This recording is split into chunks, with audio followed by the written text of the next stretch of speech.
I'm Beth Kimberly. I'm an author and taste expert. Today I'm answering your questions from Twitter.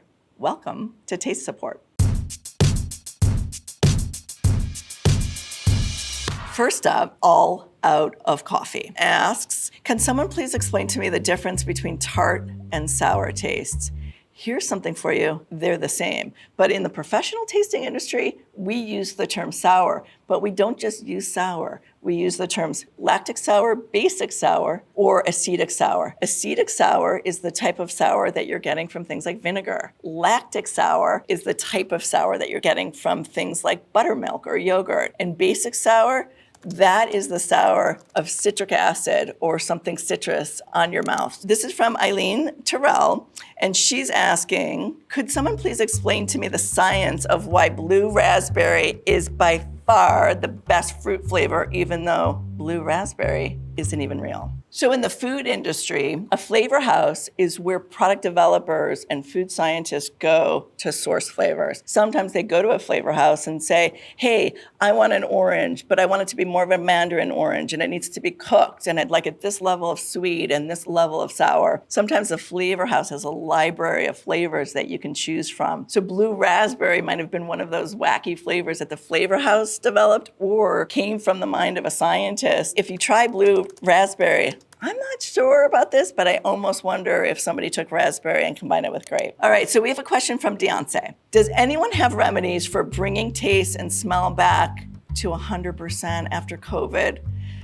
Crying face. It's been almost a year and I'm still suffering. One of the things that you can do is practice. You can get yourself some essential oils in a range of different flavors. And what you're gonna do is just pass them under your nose. Just take little bunny sniffs, not too much. And then you're gonna tell yourself, okay, that's lemongrass. What's gonna happen is slowly but surely you're gonna trigger your memory and your brain to sort of remember what that was. Here's the thing, it will come back. A lot of people have had sort of phantom smells or weird smells as a result of COVID, but we're now seeing that in time goes away and you can train yourself to come back a little bit faster. All right, we've got a question from Roshibi. I ate so much sour candy that my tongue is raw and it hurts now. I love sour candy so much. Why did it have to betray me like this?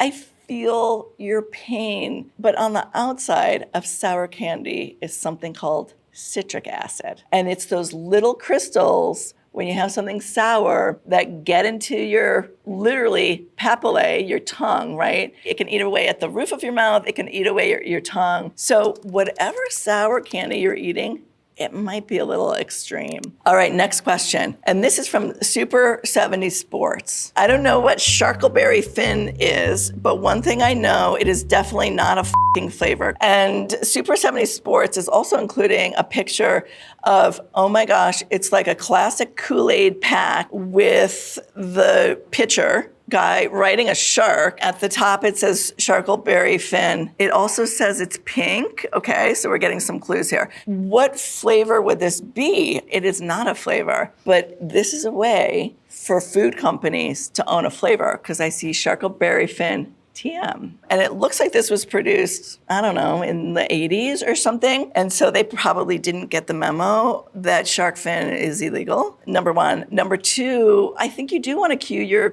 customers into what flavor this is, but it's got this wild, like, devil-may-care packaging. I think it's like, come into this crazy shark world with us. It is not a flavor, but it is a way for a food company to kind of own a concept, right? Because the three top flavors, chocolate, vanilla, and strawberry, are kind of out there already. I don't know what Sharkberry Finn is, but one thing I know, it's definitely not a flavor. This is from Doing It to 'em. This is great. I want chicken nuggets so bad. Oh, P.S. This is all in caps. So bad. Dude, why is McDonald's so good, but also so terrible? Why are they so addicting? They're so addicting because they have been formulated in a lab. This is chicken that's been combined with potato and other ingredients so it can be formed and molded and then breaded and fried. What the lab has done is to try to modulate the taste so that it's just the right perfect amount of sweet and salty and sour and bitter and umami, right? So those are the 5 basic tastes. When you can combine them in just the right way, foods are addicting. Like they can nail it. And that's why chicken nuggets, oh my gosh, just the smell makes people cave and they go for them. We have a question from Gripe Gal. Explain to me how, with all the science in the world, the taste of gum only lasts 5 minutes, yet the taste of onion lasts 864 hours. This gum has a coloring system, a flavoring system, and what's called gum base. And what happens when you masticate or chew product is that you're moving through the sweetener system and it's basically going into your stomach, right? So as you move through this, it tastes great. Some of the sweetening systems will use artificial flavor, which actually increase over time and allow you to enjoy gum for a little bit longer. The other thing about gum and flavor, some flavors are stronger than others, right? So if you have gums that have peppermints or mints in them, those are longer lasting, more robust flavors. Now on to onions. Why does that flavor last so long and linger? Onions, garlic, they contain sulfur. And those flavors, as opposed to just dissolving and going into your stomach, those flavors actually get into your bloodstream. And so if you've ever had a large dose of garlic and then smelled your skin the next day, you're exuding that garlic flavor. When you're chewing gum, the flavors are dissolving. And simply put, they're not going anywhere else but your stomach. They're breaking down. Whereas for onions and garlic, those flavors are staying in your system, perhaps for days, depending on how much you ate. All right, now we have a question from BKRU Zavon. How does the tongue know different tastes? People, your tongue has about, give or take, 10,000 taste buds. Taste buds take in information using these receptors. That's then signaling to your brain what you're about to taste. And that simple step is really important so that people don't start ingesting things that are bad for them. Back in the day, scientists thought that your tongue was divided into sections and that you'd actually have to taste sweet at the front or sour on the sides. But we now know that we have these taste receptors and they're spread evenly throughout the tongue. So you're able to taste all 5 basic tastes throughout the tongue. Next up, from 06 Honda CR-V. Who is the person that created the flavor of Flaming Hot Cheetos and where can I meet and talk to them? Guess what? It's not a person. It's like a whole team of people who create flavors. So it's a marketing team, it's a science team, it's a product development team. And that flavoring could have taken them years to make. And guess what? They're not going to talk to you because flavors are sort of the secret identity of foods, right? There's a reason the recipe for Coca-Cola is locked up in a safe. So you might meet one of them, but they've all signed NDAs and they're not telling you anything. All right, so now we have another question from Now Theo. And Now Theo asks a really important question. What's a super taster? The typical tongue has about 10,000 taste buds on it. And anything over that means you're a super taster, right? So you've got these extra taste buds. That means you're taking in way more information about food. So for instance, if I taste kale, right, like a really bitter kale, that bitter might be, we use scales in sensory evaluation. So for intensity scales, we use from 1 to 15. Let's say that kale is at a 10 or 11 for me. For a super taster, that bitter, because they have more receptors, might taste like a 15 all the way at the end of the scale. So bitter that like their gag reflexes kick in. So there's actually a way to test if you're a super taster at home. You just need a few things. Some food dye, a Q-tip, and a piece of paper with a standard hole punch in it. We're gonna bring in Brandon, who's a producer on the set, to see if he's a super taster. More than 35 papillae means that Brandon's a super taster. I have this Q-tip. I'm just gonna put a little bit of dye on it. I'm gonna go right in there. The next step is going to be to count exactly how many papillae Brandon has on his tongue. Ooh, great shot. And now I'm gonna count them to see if he's a super taster. There's exactly 35. Which is what a typical taster would have. So Brandon's in the normal range, not quite a super taster, but maybe that's for the best. Next question from Danny Guerrero. Fruity Pebbles are all the same flavor, yet each one taste different. What is the science name for this situation? Placebo effect? Good guess, but it's actually not. The Fruity Pebbles are all the same flavor. It's probably a combination of fruit, so it could be cherry, strawberry, grape, let's say. But the colors are different. Your mind interprets those or takes that information in as those being different, different flavors. A really interesting test was done with wine experts. And they gave wine experts white wine colored with red dye. And these experts, every single one of them, thought that white wine was red wine because of the red dye. And the interesting thing is, we eat with our eyes. And so we get fooled all the time, even professional tasters. Fooling consumers is something that consumer packaged goods companies have been doing for a long time. It's a way of saving costs. There's a reason Fruity Pebbles don't have individual flavors. The other thing is that flavor does something really interesting. It's called migration. So if you had an orange one and a green one, eventually over time, they'd start tasting all the same. All right, so Eric Sherry asks, how do Pop Rocks work?